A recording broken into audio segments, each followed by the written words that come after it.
miks on osade asjadega nii, et need muutuvad tähtsaks alles siis, kui sa neist ilma jääd.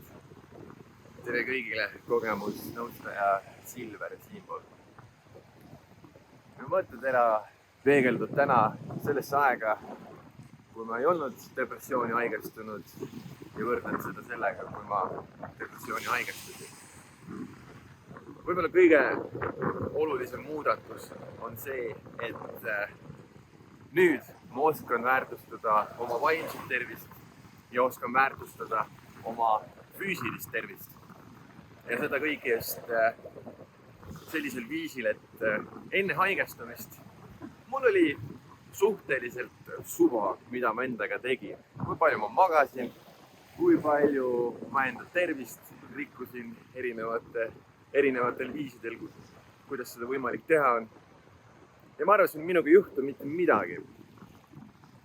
Ja lõpuks, kui mind tabas depressioon, tabas sügav depressioon, ärevushäire, siis ma alles hakkasin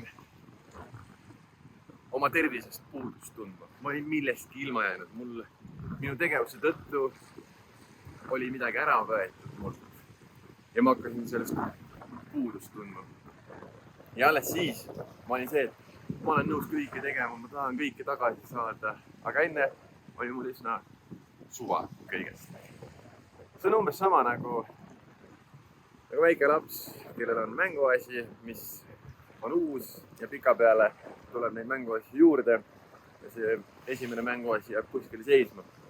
Siis tuleb keegi, kes võtab selle ära ja siis järsku on see selline mänguasi, mida ma kohe tahan tagasi saada, siis see on minu kõige parem mänguasi ja hoidku vaid sellest, kui keegi teine peaks sellega mängima. Ja eks siis minu lugupidamine oma vaimsesse tervisesse ja füüsilisse tervisesse oli täpselt samasugune. Ja kui mõelda veel selle peale, et kui näiteks see haigus tabab, depressioon, ärevushäire või üldse mõni muu vaimse tervise haigus, siis ma kuulsin ühte ägedat lauset, et inimene ei saa korda uuesti sellises keskkonnas, mis on teda katki teinud.